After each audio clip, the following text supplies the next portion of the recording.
प्रकार, ये पिछले साल 3 नंबर का आया था। तो पूर्ण विराम क्या होता है? पूर्ण विराम, जैसे कि राम खा रहा था या खा रहा है, तो ये पूर्ण विराम है। इसे क्या कहेंगे? पूर्ण विराम। अल्प विराम, पूर्ण विराम का ये निशान है। अल्प विराम, इसका ये कॉमा होता है। जैसे थोड़ा रुकने के लिए कि राधा, श्यामा और काली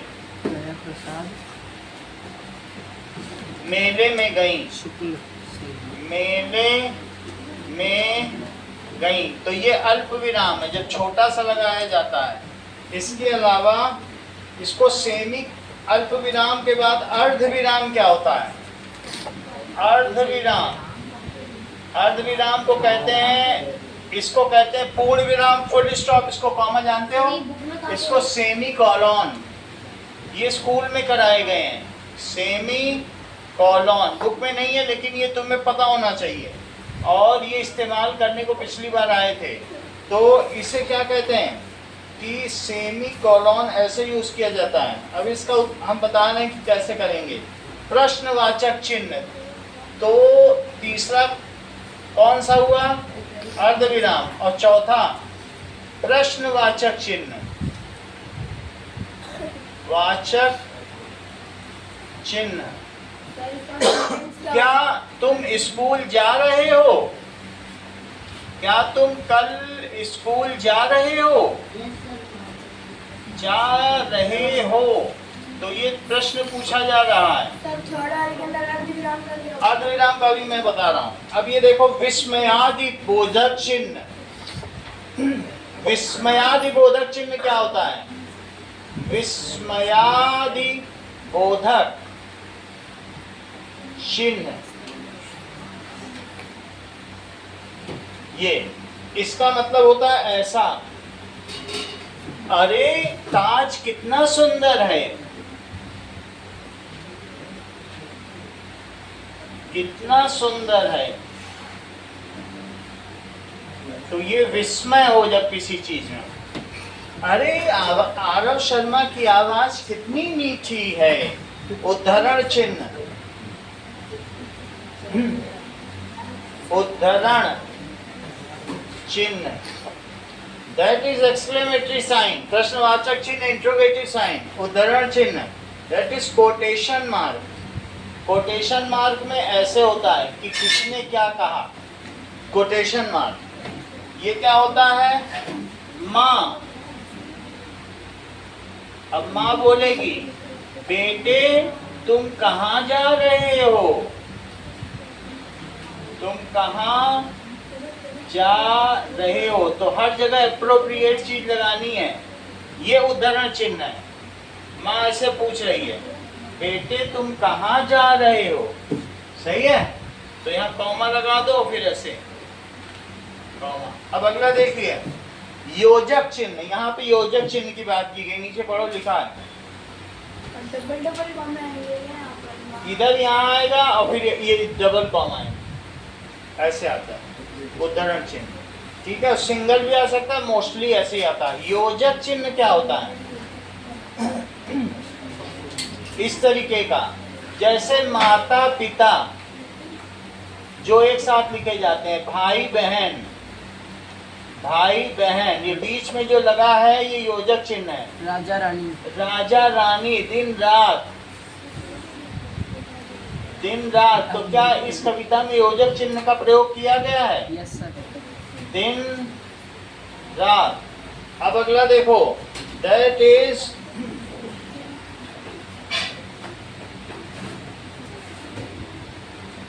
अर्धविराम का प्रयोग। तो हम लोग अब देखेंगे एक अर्धविराम बच गया है।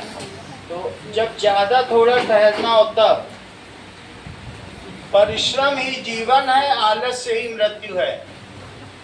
परिश्रम ही, बात नहीं करो, अगर आता भी है तो बैठ जाओ, बगल वाले को मत पढ़ाओ, आलस से ही मृत्यु है। ज्यादा रुकना हो तो अगला देखिए, इसमें कहाँ कहाँ योजक चिन्ह है, जरा चेक करो। कविता में आई उपयुक्त पंक्तियों में योजक चिन्हों का प्रयोग देखिए। तो इसमें जहाँ जहाँ है वहाँ अंडरलाइन करनी है। तो उसमें सब जगह आपके में अंडरलाइन पहले से ही किया हुआ है। जैसे संसार, संग, रसधार, ये सभी में दिया हुआ है। दाना पानी, माता पिता, राजा रानी, जाति उद्धार, ये सभी है। अब गा देखो, इसमें कुछ करना नहीं, बस तुम्हें सिखाने के लिए किया गया है। गा देखो, शब्द मित्र है, जान एक दिन जाने को है, काल दीप जलता हरदम। इस पंक्ति पर ध्यान दीजिए, और दोनों पंक्तियों में है शब्द पहले आया है, जिसके कारण कविता में लयात्मकता आ गई है। तो यहाँ पर है जान, है पहले आ गया। और अगर इस तरीके से बोला जाता जान एक दिन जाने को है, तो लय नहीं बन पाती। और ऐसे मैं बोलूं है जान एक दिन जाने को है, मौत एक है पहले बोल दिया, ठीक है प्रियांशु स्कूल जाने को, दिव्यांश है दिव्यांशु स्कूल है पहले बोल दिया, तो उससे लयात्मकता आ गई, ठीक है। तो इस तरीके से हम अब कविता में ऐसी पंक्तियों को चुनिए जिसमें है शब्द पहले आया हो। क्या ऐसा कहीं है? तो है, हम हैं जिसके राजा रानी। नहीं तो कहा जा सकता था कि हम जिसके राजा रानी हैं, लेकिन हम हैं जिसके राजा रानी। बात नहीं करो, जिसके राजा रानी, हम हैं जिसके राजा रानी। इसी तरीके से नवरत्न दिए हैं लासानी, लासानी बहुत सारे, नव रत्न दिए हैं लासानी, है पहले आ गया लासानी। और कहाँ कहाँ आया है? जिस पर है दुनिया दीवानी, जिस पर है दुनिया दीवानी, जिस पर दुनिया दीवानी है होना चाहिए, लेकिन यहाँ है पहले आ गया। है दुनिया, वो कौन है जिस पर दुनिया दीवानी है? आरव शर्मा। अब अगला देखो, कि मैं इसी की बात कर रहा हूं। नौ, उस पर है नहीं पसीजा जो, उस पर है नहीं पसीजा जो, ये खुद याद करके लिखना है, वहां कविता नहीं होगी। समझ में आ गई बात? क्या है वह भूखा भार नहीं, क्या है वह भूखा भार नहीं। तो ये सारी लाइनें आई हैं, इससे लय बन जाती है कविता में। निश्चित है निसंशय निश्चित, यानी जल जाना है परवानों को, होना चाहिए जल जाना परवानों को है, लेकिन जल जाना है परवानों को, सब में है पहले आ रहा है। इसके अलावा सब कुछ है अपने हाथों में, सब कुछ है अपने हाथों में। तो इन सभी में लयात्मकता के लिए अब प्रश्न क्या पूछा जा रहा है, ये देखा जाए। कहा जा रहा है कि उपयुक्त पंक्तियों पर ध्यान दीजिए, और है पहले आया है, तो यदि है का प्रयोग अंत में किया जाए तो वो गद्य बन जाएगा। अभी पद्य है, ये पद्य है। पद्य का मतलब कविता होती है, और इसी को अब आपको गद्य बनाना है। गद्य का मतलब है हम जिसके राजा रानी हैं, ऐसे सबको करना है। जिसके राजा रानी हैं, ऐसे सब में है, बाद में अब लगाना। अब देखो, समानार्थी शब्द, तुमको ये बताना है कि भू को क्या कहते हैं।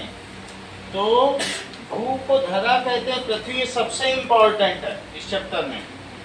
समानार्थी शब्द देखो, हाँ, इसको दैट इज सिनोनिम्स कहते हैं, समानार्थी शब्द। तो भू की जगह क्या लिख सकते हो? धरा, पृथ्वी। समझ में आया? ये जरूर कल आएगा। दीप को क्या कहेंगे? दीपक, प्रदीप। बस दीप दिया रहेगा। प्रदीप। अपनी तरफ से जो घर में बोलते हो दीप को, उसको लिख देना। हृदय को क्या कहेंगे?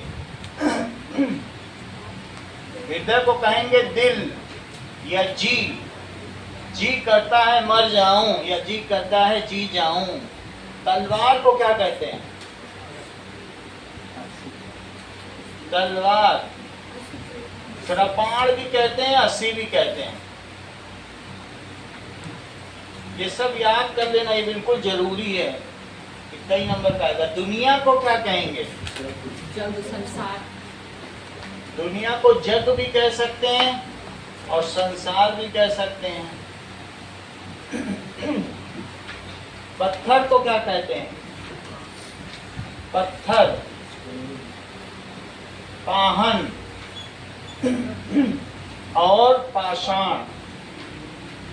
पाषाण काल सुना है? Stone age. पाषाण काल, पत्थर वाला काल, जब पत्थर से जानवरों को मारा जाता है। और पाहन किसने बोला है?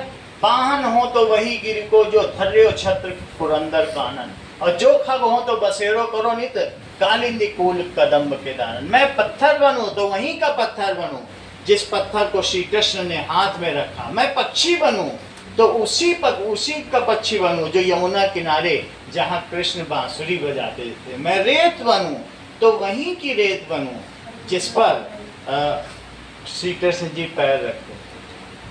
ये रहीम दास जी का कहना था। अब आगे देखो, कविता का शीर्षक स्वदेश है। तो यदि आपको इस कविता का नया शीर्षक देना हो तो आप इसका शीर्षक और क्या देंगे? देश प्रेम दे सकते हैं। अगला कुछ भी दे सकते हैं। कविता का शीर्षक देश प्रेम, ठीक है। शीर्षक देश प्रेम दे सकते हैं। अगला देखिए, चैप्टर नंबर 2। इसमें कुछ चित्र सही दिए हैं, जहाँ सही काम हो रहा है, कहीं गलत हो रहा है। तुमको पता करना है क्या सही हो रहा है, क्या गलत हो रहा है। सही को टिक करो। शिवांश बीच में रखो बुक, उसको भी देखने दो। तो इसमें देखो, ये स्वदेश प्रेम क्या है? क्या ये गाड़ी में कचरा फैलाना स्वदेश प्रेम है? गाड़ी में यहाँ पेपर नीचे फेंक रहे हैं, क्या बताओ किसी का घर जलाना स्वदेश प्रेम है? यस सर, वो सही है, वो पानी डाल रहे हैं। अच्छा, पानी डालना है, तब तो सही है। और कुछ लोग कूड़ा उठा रहे हैं, क्या ये स्वदेश प्रेम है? और क्या खेल खेलना, अपने देश के लिए मेडल जीतना, ये स्वदेश प्रेम है? खेती करना स्वदेश प्रेम हो सकता है? तो वो पानी पड़ रहा है वहाँ। अब जरा देखो अगले पेज में, क्या किसी बूढ़े की मदद करना स्वदेश प्रेम है? और फूलों से बात करना स्वदेश प्रेम है? ठीक है, वो बात कर रहे हैं कि मजाक उड़ा रहे हैं उसका? मुझे तो लग रहा बात ही कर रहे हैं। ठीक है, तो यहाँ पर ये क्या कर रहे हैं? वृद्धों के साथ समय बिता रहे हैं सड़क पर। और ये बताओ, लाल किले में या कुतुब मीनार पे चित्र बनाना स्वदेश प्रेम है क्या? और बैंक में जो काम कर रहा है खजांची, क्या ये स्वदेश प्रेम है? और फूल तो ठीक है, अब लाइट पंखे चल रही तो नहीं है स्वदेश प्रेम। और यहाँ पर क्या है? पानी बहता जा रहा है, तो क्या ये स्वदेश प्रेम है? तो ये सही नहीं है। पानी बहना है? हाँ, जय वीरा, दोनों तरीके से कर रहे हैं। तो स्वदेश प्रेमियों के क्या अस्त्र शस्त्र होंगे तुम्हें बताना है। ये अगले पेज पे देखो, बताओ विद्यार्थी का अस्त्र शस्त्र क्या होगा? उसका ज्ञान कलम क्या? उसका ज्ञान कलम अनुशासन या फिर अंकन का स्वदेश प्रेम फाइटिंग होगा? अंकन ताकतवर बहुत है। नाउ सी, हमारे अस्त्र शस्त्र, हमारे अस्त्र शस्त्र। तो बोलो विद्यार्थी क्या लेके जाएगा? कलम सही है, अनुशासन विद्यार्थी कलम रखेगा, पुस्तक। अनुशासन ये उसका स्वदेश प्रेम है, ठीक है। और अध्यापक के पास क्या रहेगा? शब्द कलम अध्यापक के पास भी कलम रहेगी, और अध्यापक के पास चौक रहेगी, मार्कर रहेगी। चौक, मार्कर और मॉडल भी रहेंगे शिक्षा पढ़ाने के लिए, शिक्षा बहुत सारे मॉडल। इसी तरीके से, ठीक है, शिक्षा ज्ञान। कृषक क्या करेगा? हल चाहिए, कृषक को हल चाहिए, बैल चाहिए, हल, बैल, और आज के समय में ट्रैक्टर। खेती का ज्ञान, खेती का ज्ञान चाहिए, खेत चाहिए, खेत भी चाहिए, ये सभी चीजें चाहिए। स्प्रेयर, अगर स्प्रे करना चाहता है तो स्प्रेयर चाहिए। फर्टिलाइजर कितने कितने लिखने हैं, ठीक है। अगला देखो, ये बताइए चिकित्सक को क्या चाहिए? थर्मोमीटर हो सकता है, इलाज, मीटर, और ब्लड प्रेशर के लिए रक्तचाप यंत्र हो सकता है। ब्लड प्रेशर मीजर करने की मशीन होती है, दवाइयाँ, ठीक है, यंत्र। दैट इज स्टेथोस्कोप हो सकता है। और क्या हो सकता है? सेवक, ठीक है, और स्टेथोस्कोप भी हो सकता है, जिससे धड़कन या मापी जाती है। स्टेथोस्कोप, ये सब चीजें रखेगा। और इसके अलावा वैज्ञानिक क्या रखेगा? प्रयोगशाला, तो वैज्ञानिक क्या क्या चीजें रखेगा? एमीटर, एमीटर समझते हो, जिससे धारा मापी होता है। एमीटर, ये एमीटर है, यहाँ रखा हुआ है एमीटर। ये सब देखो, इसमें ए लिखा हुआ है, तो वैज्ञानिक के पास एमीटर होगा। और क्या होगा? Volt meter. सर समानार्थी शब्द में पहले का क्या वो है? खोज, खोज भी होगी। बैरोमीटर होगा, तकनीक, बैरोमीटर। तकनीक, बस 3 लिख दीजिएगा। बैरोमीटर से प्रेशर नापा जाता है।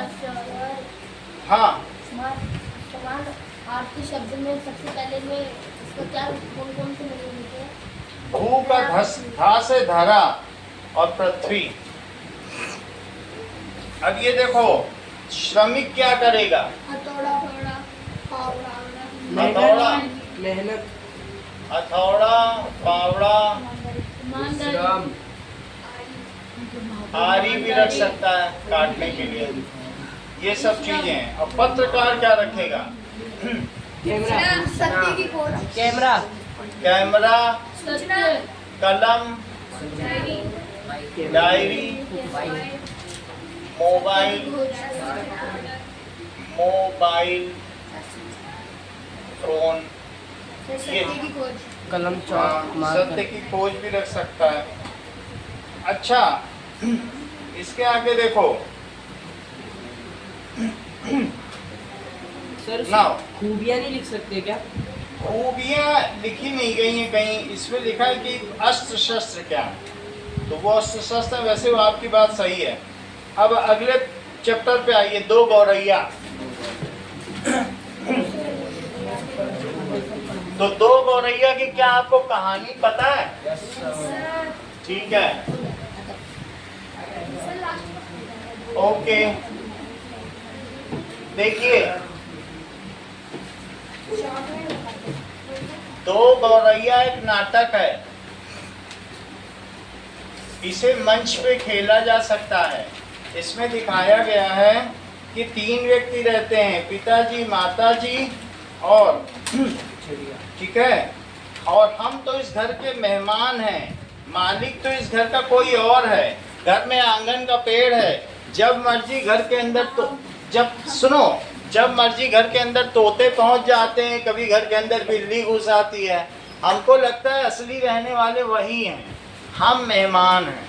जो मर्जी सो चला आता है, और चूहे तो दिन रात बसेरा किया करते हैं, वो तो उसे अपना घर समझकर अनाज खाते हैं। दिन भर धमा चौकड़ी मस्ती रहती है, बर्तन गिरते रहते हैं, डब्बे खुलते रहते हैं। और कभी बाथरूम की टंकी पर शायद बिल्ली बैठ जाती है, उसे चूहा बैठ जाता है, शायद उसे गर्मी लगती हो। छिपकलियों का तो कोई बात ही नहीं है, बर्रे भी हैं, चींटियों की तो पूरी फौज है, और शाम होते ही 2-3 चमगादड़ भी चले आते हैं। तो हम लोग तो मेहमान हैं। एक दिन तो 2 गौरैया सीधी घर में घुस आई और बिना पूछे उड़ उड़ कर मकान देखने लगी, मानो मकान खरीदना हो। पिताजी कहने लगे, मकान का निरीक्षण कर रही हैं कि रहने योग्य हैं कि नहीं। तो माँ और पिताजी सोफे पर बैठकर इधर उधर देखते रहे। पिताजी बोले, देखता हूँ अब ये कैसे टिकती हैं। पंखे के ऊपर वो कटोरा होता है कि नहीं, उसमें उन्होंने कुछ घास और तिनके डाल दिए थे। पिताजी ने कहा, इनको तो न रहने दूंगा।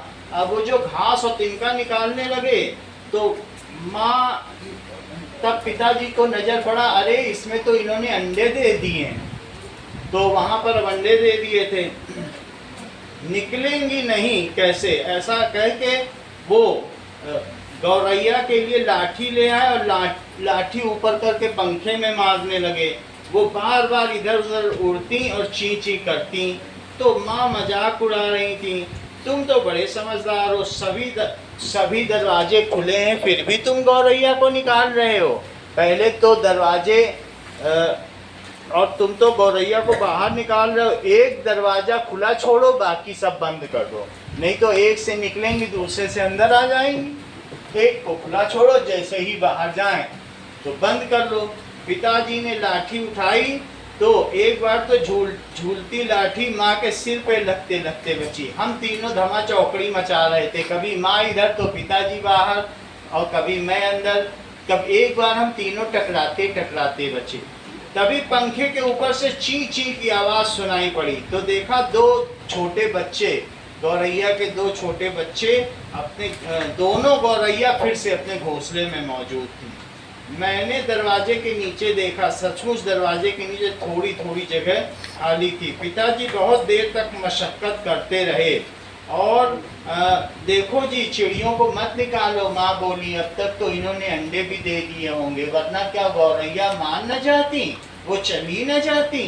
तो दूसरे दिन इतवार था और हम मज़े लेकर बैठे हुए थे और मज़े से मैं बैठकर मल्हार गा रही थी। मल्हार एक गीत होता है, एक मल्हार होता है, जैसे राग मल्हार सुबह 4 बजे गाओगे तो राग मल्हार की जाती है। अलग अलग राग भावरी होती है, राग बितावरी होती है, राग असावल होती है, बहुत तरीके की होती हैं, 16 तरीके की राग होती हैं। उनमें से एक राग का नाम क्या है?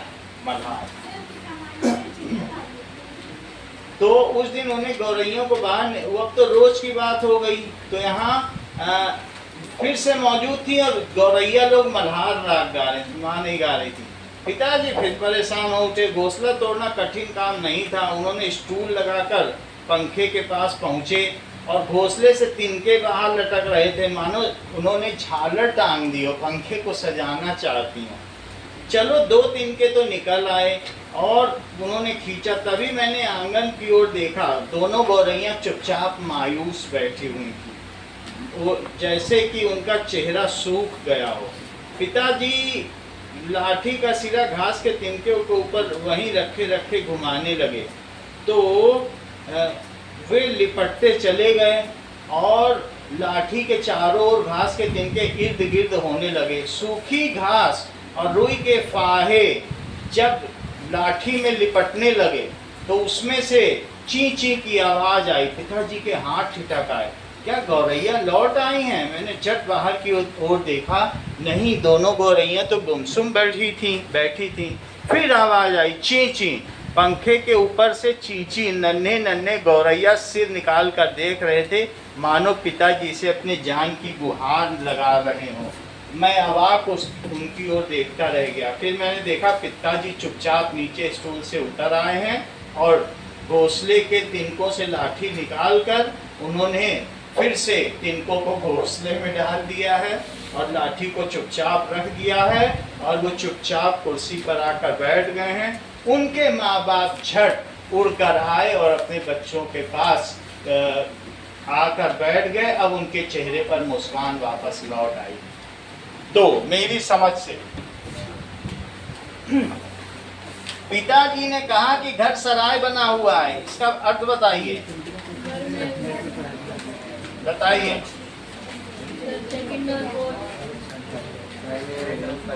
दो गौरैया चैप्टर सोल्यूशन।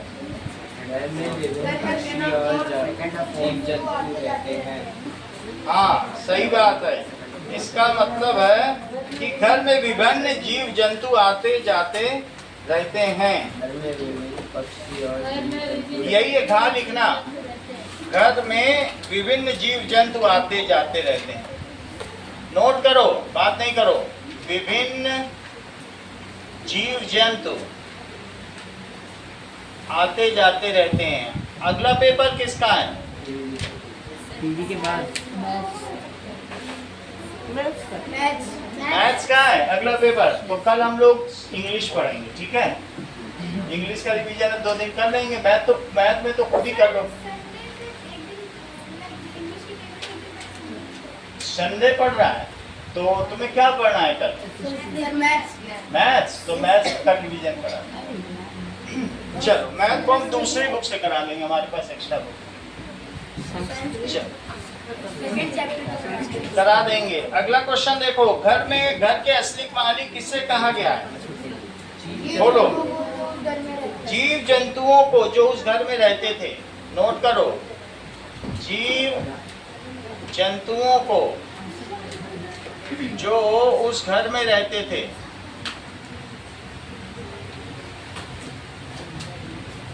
वही घर के असली मालिक थे। कभी बिल्ली चली आती थी, कभी कुछ।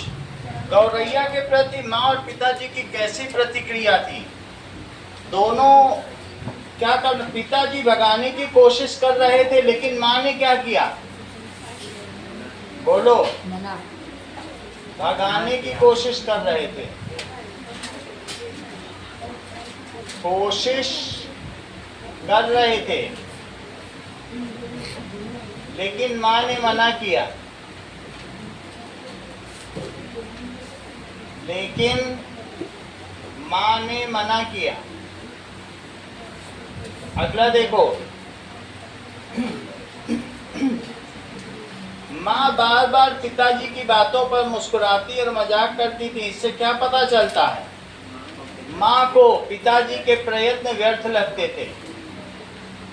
वो सोचती थी पिताजी बेकार में ही व्यर्थ प्रयत्न कर रहे हैं, कि होना हवाना कुछ नहीं है और वो थक जाएंगे, व्यर्थ लगते थे। इसलिए माँ बीच बीच में मुस्कुरा देती थी। कहानी में गौरैया के बारे में कोई लड़की बात कर रही है। कहानी में गौरैया के बार बार लौटने को जीवन के किस पहलू से जोड़ा गया है? तो अपने प्रयास को निरंतर जारी रखना। इससे क्या पता चलता है? गौरैया बार बार क्यों लौट रही थी? वैसे तो यह माँ की ममता वाली बात है, लेकिन अपने प्रयास को निरंतर जारी रखना। अब मेरे घर में भी चिड़िया ने 2 बच्चे दिए थे। एक बच्चे को गिलहरी खा गई, एक बच्चे को हम बचा पाए। गिलहरी अंडे के चक्कर में रहती है। वो बार बार मेरे पास आके बैठ रही थी, हम समझ ही नहीं पाए वो क्यों बैठ रही है। फिर मैं आगे जाऊं तो फिर तार पे बैठ जाए। जब तक मैं समझा एक अंडा चट कर चुकी थी गिलहरी। मैंने जाके देखा उसकी हड्डियां पड़ी। दूसरे बच्चे को निकाला, उसको रखा, शाम तक खूब 2-3 चिड़िया आ गई और वो फिर लेके चली। उसको दलिया से ढक दिया था। लेकिन समझने की है, अगर पक्षी को कुछ होता है तो इंसानों से मदद मांगे। अब अगला देखिए, हो सकता है आपके समूह के साथियों में अलग अलग उत्तर चुने हो, तो मिलकर करें मिलान। वह शोर मचाता है, जरा ध्यान दो दिव्या, वह शोर मचाता है, इसका कैसे मिलान करोगे? कानों के पर्दे फट जाए, पर लोग कहते हैं पक्षी गा रहे हैं, ऐसे बना दो। तो इसको कैसे करेंगे? पहले इसमें दोनों में से एक सही है, उसको मिलाना। एक सही है, उसको मिला देना। तो लिख देना, पिताजी को पक्षियों का चहकना और शोर जैसा लगता है, लेकिन लोगों को वो संगीत लगता है। जैसे माँ को मल्हार लग रहा था और पिताजी को क्या लग रहा था, लेकिन कानों पर लोग कहते हैं पक्षी गा रहे हैं। पिताजी को पक्षियों का शोर, इसका दूसरा आंसर होगा मिलकर करें मिलान। मिलान, जो इस पूरे चैप्टर का आपके 3 चैप्टर आ रहे हैं ना, तो बाकी चैप्टर के भी आंसर मैं ग्रुप में भेज दूंगा, उसको पढ़ लीजिएगा सारे। तो मिलकर करें मिलान में पिताजी को पक्षियों का चहकना शोर जैसा लगता था। पहले का आंसर क्या होगा? पिताजी को पक्षियों का चहकना, इसी पे टिक कर लो, शोर जैसा लगता था। आंगन में आम का पेड़ है, तरह तरह के पक्षी उस पर डेरा डालते हैं, इसको बताइए। दैट इज, आम के पेड़ पर अलग अलग तरह के पक्षी समय समय पर हर समय निवास करते हैं। क्या वो उस पर क्या तंबू लगाएंगे? तो आम के पेड़ पर अलग अलग, आम बात नहीं करो आराध्या, आम के पेड़ पर अलग अलग पक्षी हर समय निवास करते हैं।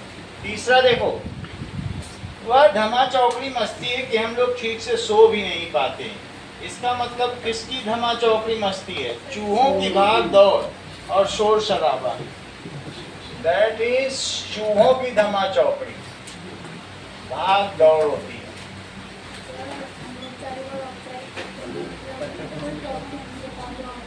हाँ वो बता दें। एक होता है फॉर्मल लेटर, एक इनफॉर्मल लेटर। फॉर्मल होता है फॉर्मेलिटी, डियर प्रिंसिपल या मिस्टर प्रिंसिपल, और informal hi Aarav, it is informal. तो एक कहता है औपचारिकता निभा रहे हैं। औपचारिकता का मतलब yes sir, no sir, yes sir, और अनौपचारिक हाय बाय ये होता है। तो दोस्तों को लिखते हैं तो प्रिय मित्र, इस प्रकार से लिखेंगे तो उसको कहेंगे अनौपचारिक। उसको क्या कहेंगे? अनौपचारिक। और इसको कहेंगे इनफॉर्मल। कहेंगे आप बेकार में औपचारिकता कर रहे हैं, इसको फ्रेंड को कहते हैं। किसके लिए लिखेंगे? प्रिय मित्र को। और औपचारिक के लिए अपने प्रिंसिपल को, फॉर्मल। औपचारिक में किसी कार्यालय को करेंगे, जो तुम्हारा लेटर फाइल में लग जाएगा, वो बता देंगे। औपचारिक का देखो, ये होगा फॉर्मल, और ये किसको होगा बताइए? That is principal. अभी बता देता हूं। अब देखो यहां पर चूहों की भाग दौड़ ऐसी होती, बात नहीं करो। अगला देखो, वह समझते हैं माँ उनका मजाक उड़ा रही है। पिताजी का पिताजी माँ का मजाक समझ जाते हैं। माँ का मजाक समझ जाते हैं। पिताजी माँ का मजाक समझ जाते हैं। पांचवा देखिए, क्या सेकंड तो नहीं होना चाहिए। उन पिताजी को ऐसा भ्रम होने लगता है कि माँ, वो समझते हैं। देख लीजिएगा, इसमें यही लिखा है, पिताजी ने लाठी दीवार के साथ टिका कर रख दी और छाती फैला, जो स्कूल में लिखा जाए वही लिख देना।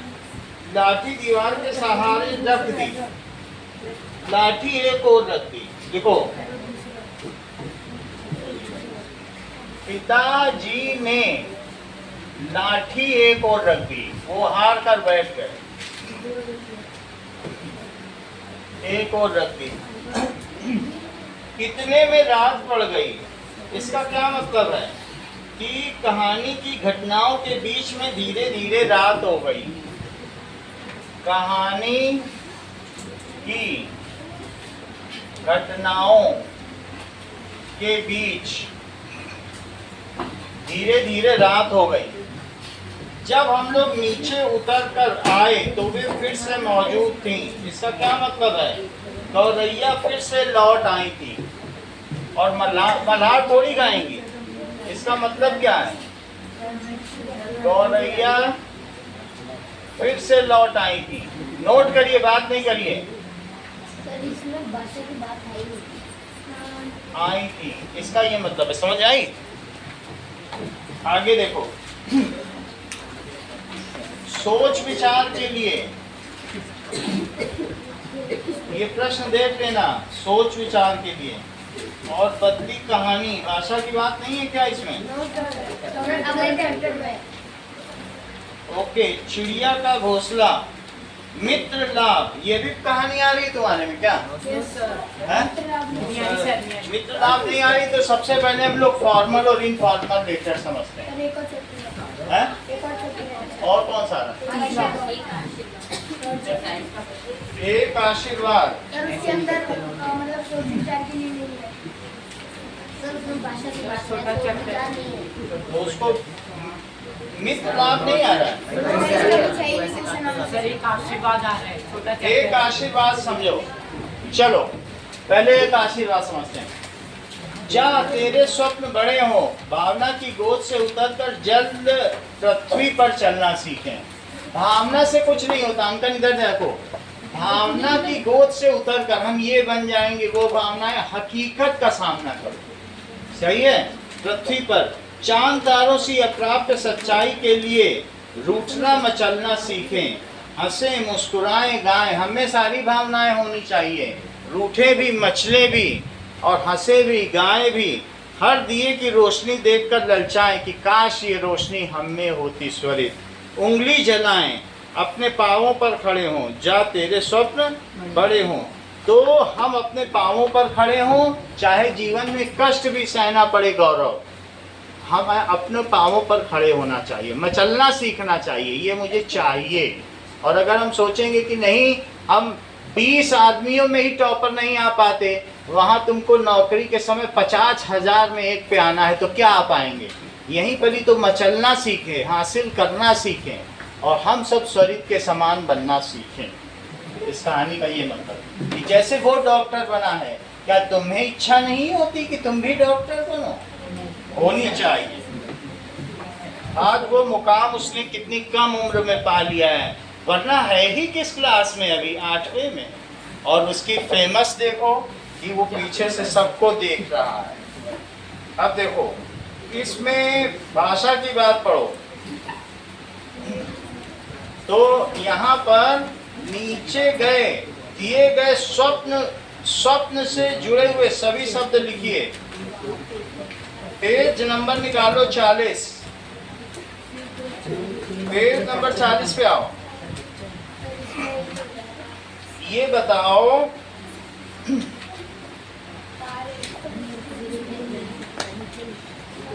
एक आशीर्वाद चैप्टर सोल्यूशन।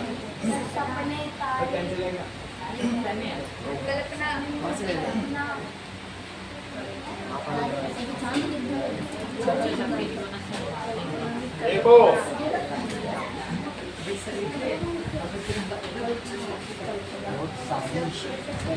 बहुत सारी कल्चर होते हैं।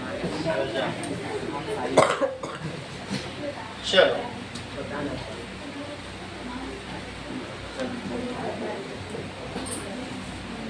स्वप्न को क्या क्या कहते हैं लिखो। स्वप्न के समानार्थी शब्द को लिखो।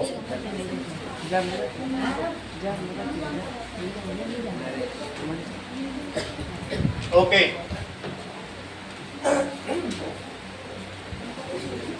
लिखिए स्वप्न, बात नहीं करो। स्वप्न को कहते हैं कल्पना, लक्ष्य, प्रेरणा, आकांक्षा, आकांक्षा, अभिलाषा, अभिलाषा,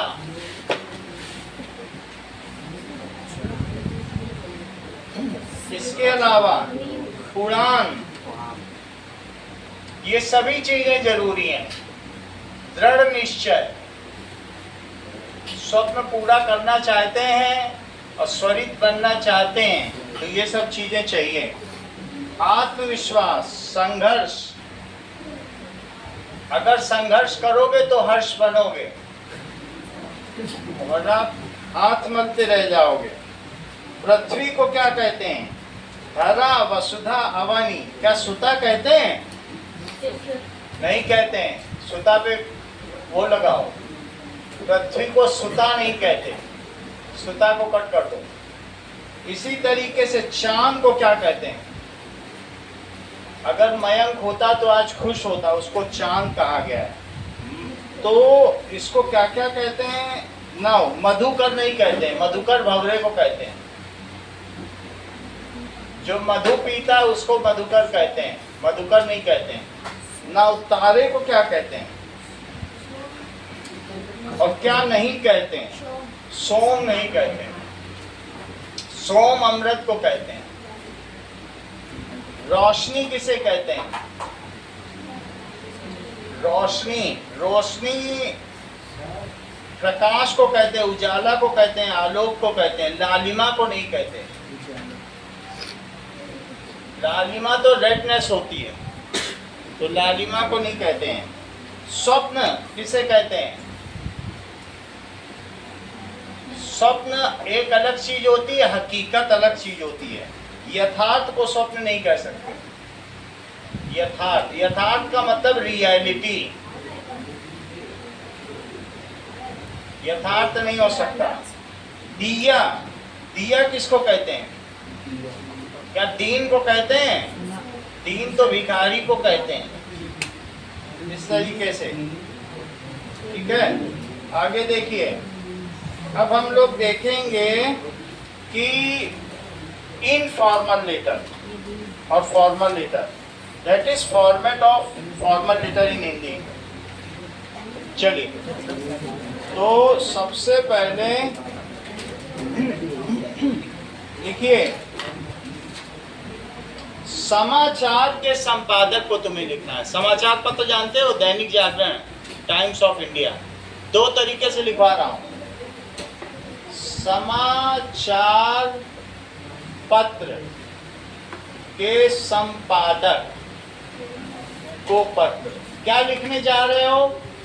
कि हमारे सड़क के सामने दुर्घटनाएं बहुत होती हैं, वहां सिग्नल लगवा दो। ट्रैफिक सिग्नल होता है जिससे कि दुर्घटना कम हो जाए, तो ये लिखिए। अब आप इसको कैसे लिखेंगे? लिखिए, अपना एड्रेस लिखना। तुम कहाँ पे रहते हो? B15 अरविंद नगर। कहाँ रह रहे हो? B15 अरविंद नगर। अगर तुम सुब्रतो पार्क में रह रहे हो तो सुब्रतो पार्क लिख देना। एक गैप छोड़ो।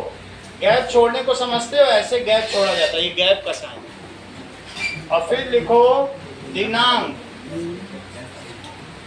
दिनांक, आज की तारीख लिख लेना, 22 जुलाई 2026। फिर एक गैप छोड़ो। सेवा में, यहाँ फिर से गैप छोड़िए।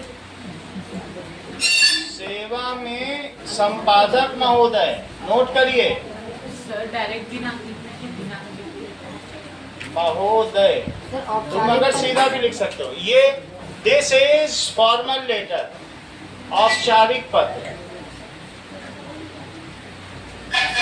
जैसे तुम अभी हैंकी पैंकी ड्रेस पहन कर आए हो, ये इनफॉर्मल ड्रेस है। अगर आप यहाँ कोट टाई पहन के आते तो वो फॉर्मल ड्रेस होती। समझ आई बात कि नहीं? तो फॉर्मल का मतलब है बिल्कुल प्रॉपर। फॉर्मल का क्या मतलब है? दैट इज औपचारिक। और अनौपचारिक का मतलब हैंकी पैंकी। तो संपादक महोदय, पंजाब केसरी। पंजाब केसरी एक पत्रिका है, पंजाब में चलती है। जीटी रोड, जीटी रोड और जयपुर, जयपुर में मान लीजिए ये प्रकाशित होता है, तो पहले उनको सेवा में एड्रेस कर दिया। अब इसमें लिखो ग्रांड, हाँ ये उनका एड्रेस है, ये तुम्हारा एड्रेस है। अब इसके बाद क्या लिखोगे? किस, एक होता है पाठकों की कलम से, क्या क्या होता है? क्या तुमने न्यूज़पेपर में पढ़ा है? पाठकों की कलम से।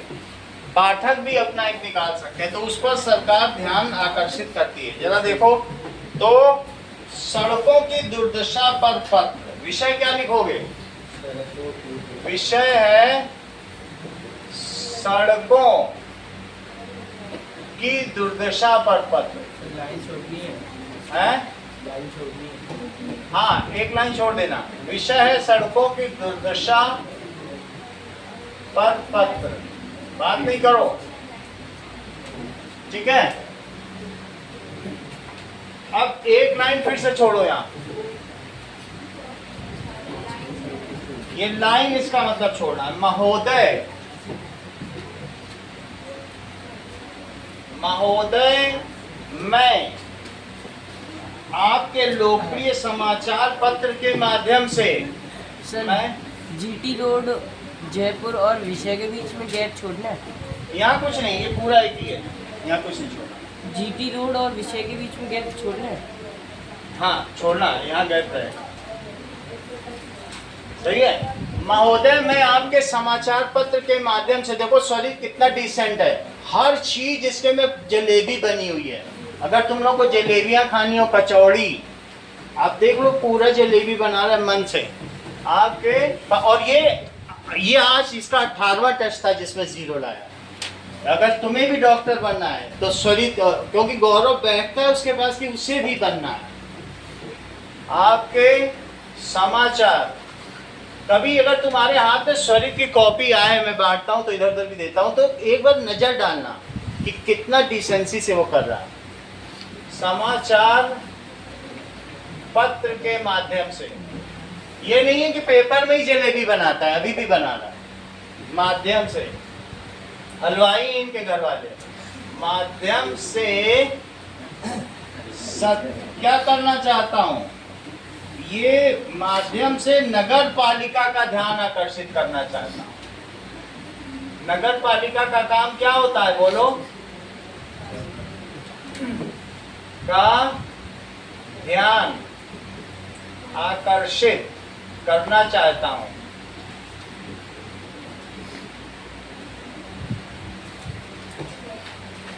हमारे घर, मेरा घर अरविंद नगर में पड़ता है, जिसके बाहर की सड़कें, मेरा घर अरविंद नगर में पड़ता है,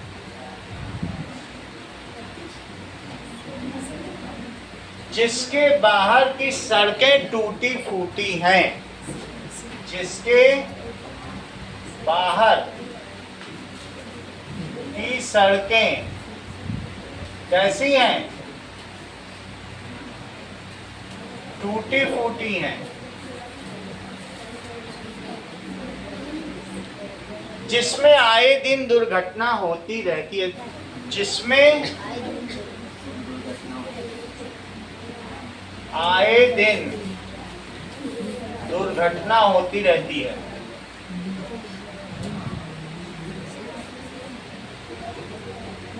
यदि समय पर इसे ठीक न कराया गया तो एक बहुत बड़ा हादसा हो सकता है। यदि समय पर इसे ठीक न कराया गया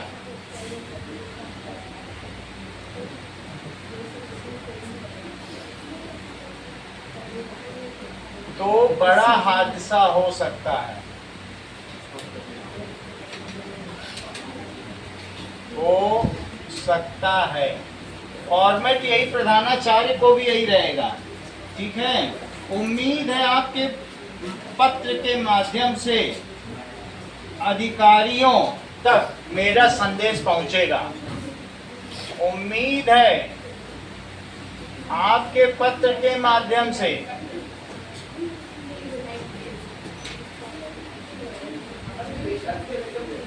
संबंधित अधिकारियों तक मेरा संदेश पहुंचेगा। कौन से अधिकारी? संबंधित अधिकारियों तक मेरा संदेश पहुंचेगा। तक मेरा संदेश पहुंचेगा तथा उचित कार्यवाही होगी। सेकंड लाइन पे ज़्यादा की बात नहीं होना चाहिए। क्या? सेकंड लाइन पे नहीं होना चाहिए ना, चाहते आप ध्यान आकर्षित करना चाहता हूँ तथा उचित कार्यवाही होगी। धन्यवाद। अब धन्यवाद कर दो। भवदीय, भवदीय का मतलब आपका। धन्यवाद। इसके बाद फिर से एक गैप छोड़ो। आपका, आपका स्वरित, क्योंकि ऐसे मुद्दे सिर्फ स्वरित ही उठा सकता है।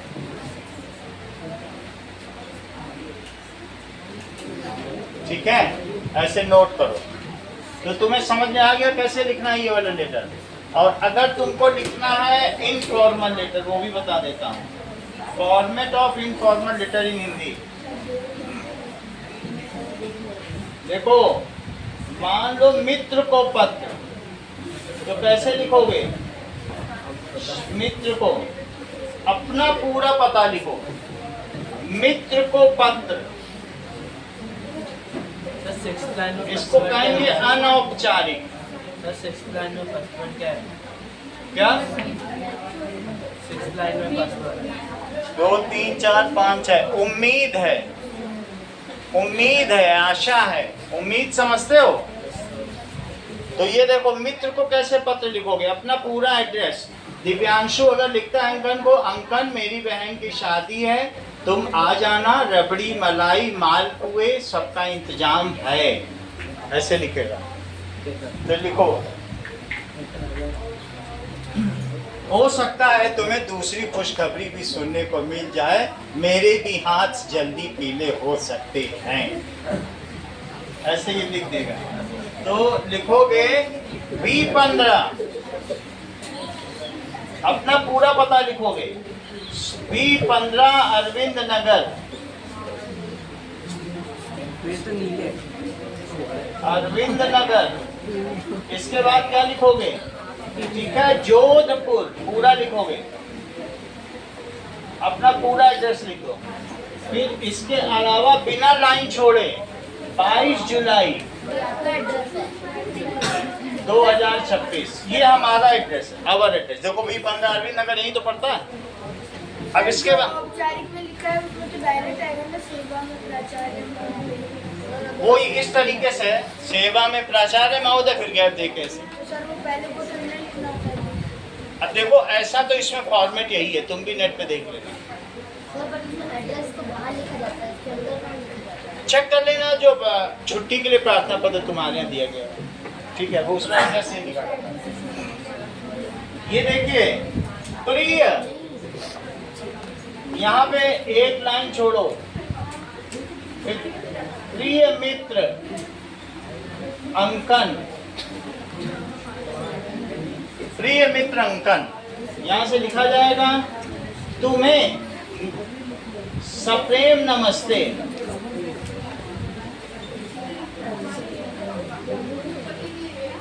तुम्हें यह बताते हुए हर्ष हो रहा है, बात नहीं करो, बताते हुए हर्ष हो रहा है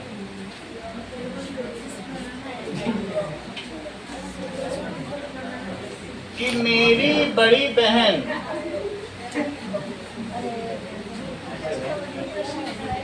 मनीषा की शादी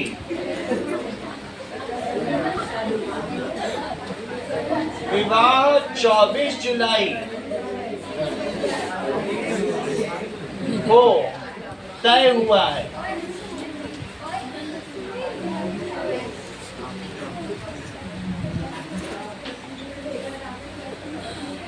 ऐसे लिख देना 24 जुलाई को तय हुआ, इधर देखो इशिता आगे, 24 जुलाई को तय हुआ है, यदि समय से पत्र मिल जाए तो पहुंच जाना, वरना मैं तुम्हें नीनू भेज दूंगा, लिख। ठीक है, आपका मित्र लास्ट में क्या लिख दोगे जब सब पूरा हो जाए? आपका मित्र दिव्यांशु, ऐसा लिख देना, इतना ही लिख दो, चलो बस।